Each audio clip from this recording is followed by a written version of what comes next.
Hello, I'm back again to talk about, you guessed it, American domestic politics. Similar to what I was talking about before, but you know how recently another controversy embroiled with the GOP when the Minnesota Republican Party had the audacity to invite Derek Chauvin to speak at their event. Now, I'm sure a lot of people remember who Derek Chauvin is. If you don't, I'll remind you. He was the police officer that got national attention for putting his knee on George Floyd's neck and effectively killing him. Okay. Obviously, the optics of that never looked good. A white cop killing a black civilian. Okay. And then making nasty comments delegitimizing this man's life after he killed him. Okay. He was rightfully indicted by a jury to face prison time. Unfortunately, Donald Trump decided to pardon him just like he's pardoning all these other criminals that shouldn't be on the streets. Which I want to remind you, most people that Donald Trump pardoned have went back to prison. Especially the January 6ers. A lot of them went back to prison for like child pornography, sex offenders, DUIs and accident-related DUIs and crashes that effectively killed people. So they're obviously not safe for the public. Most of these people are actual criminals. But Derek Chauvin, the GOP had the audacity to invite him to speak at an event for them. Because again, they got to racialize everything. But they want to accuse the left of doing the very thing that they're doing themselves. By embracing arch criminals into their party. By embracing people that promote racial divide in this country. People that are known white supremacists. The Republican Party is telling you who they are by these actions. So whether it's bending the knee to Donald Trump at every whim, even when they know he's making terrible choices. Now, this is not to say that the Republican Party has good judgment at all. I never agreed with their policies. I've been vocally loud about that. Okay, I am a proud progressive Democrat. I don't apologize for that.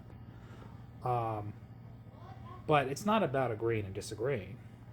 We can disagree on things. And even when I passionately disagreed with Republicans, even when I didn't agree with their politics at all, I thought maybe there was a little bit of principles in them. Little bit. I never believed they were going to truly destroy the country completely. I thought we were just going to have disagreements, maybe policy setbacks, a difference in tax policy, difference in domestic and foreign policy, but not to the point where now it's like we might not come back from the damage that they're doing. Okay? Where everything feels so life and death every election now. It's gotten so bad. But they're effectively bending the knee to Donald Trump in his every whim. And we see what this guy's doing to this country. We see how we're losing respect around the world, how our monetary policy is just crumbling, our standing around the world, how the value of our dollar is shrinking, inflation's continuing to go up. And they're just contributing to the demise of this country. This is more than politics, people. This is treason. The whole Republican Party should be condemned for their behavior. And like I said before, they are no longer a political party. They are a fascist death cult who believes in bowing to a king like he's God. This is what the Republican Party has turned into. Unfortunately. And again, I want to see a healthy two-party system in this country. But this party has to change. They have to get out of this cult behavior. They got to start going back to the principles that made them the individual party they are. Okay? Because, and this is what I say, you don't want any political party to fail in this country. Because you have to understand, there are two political parties. There always will be two political parties. The pendulum will swing every election cycle. It's just reality we deal with in this country.